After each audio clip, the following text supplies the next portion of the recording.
There's a lot of stuff that moves in this exhibition, and I think that's a lot of fun. There's a lot of kinetic art. There's a lot of things that make you feel a certain way standing next to them, whether it's anxiety or car sickness or maybe your sense of where you are in space. So that's a really fun pathway through this exhibition, but there are many others. There are lots of found objects, artists who are taking things that have been discarded and using them and giving them a second life and creating out of the ready-made something new.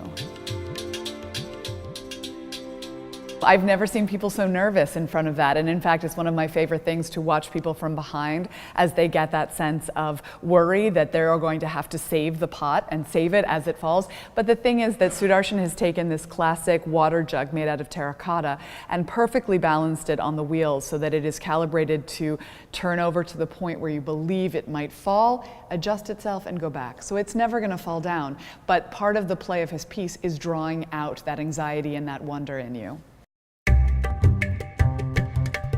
So we have a show called Visions from India, which is actually an incredible celebration and a combination of two exhibitions. One is called Transforming Vision, and it's 21st century art from the Pizzuti collection. So it's a lot of work, 44 works by 26 artists, all who have a connection to India. Either they're from India or they found their way to India. And then we have a show called The Progressive Master, which is works by Francis Newton Sousa, who's a 20th century painter, and they come from another private collection here in Columbus, the Rajadaksha collection. I want him to feel the emotion that comes from his work. That is what attracted me to him, that every one of his paintings gives you the turmoil. This guy was Catholic, in a Catholic family. He never believed much of the doctrine, but he was impressed by the rituals of the Catholic Church. So he, in India, at the time of independence, was part of one of the most important art movements of mid-20th century India called the Progressives. And they were trying to find ways to create a new Indian modernism and a new vocabulary. So he was a very important figure in India. And then he became also an important figure in Britain.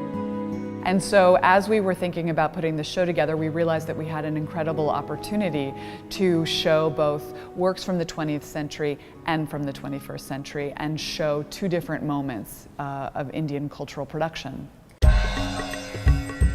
There's this incredible theme throughout all of Ron's collecting where he loves craftsmanship.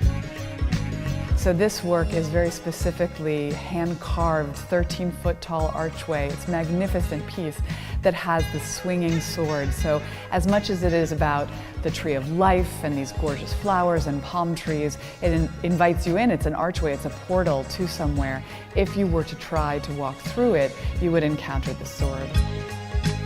The artist, whose name is Subodh Gupta, has taken tiffin carriers, so these stacks and stacks and stacks of traditional lunch boxes, and put them on the sushi table in this array that looks both like a landscape and this chaotic sort of gathering of these boxes, both old and new.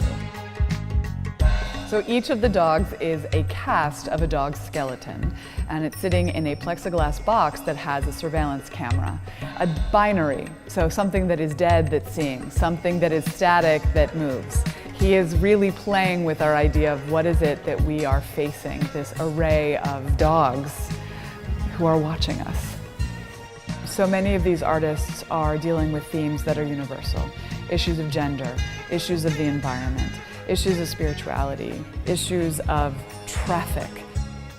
Each work in this exhibition can be looked at aesthetically, but also can be the springboard for investigation into, learning something new about India.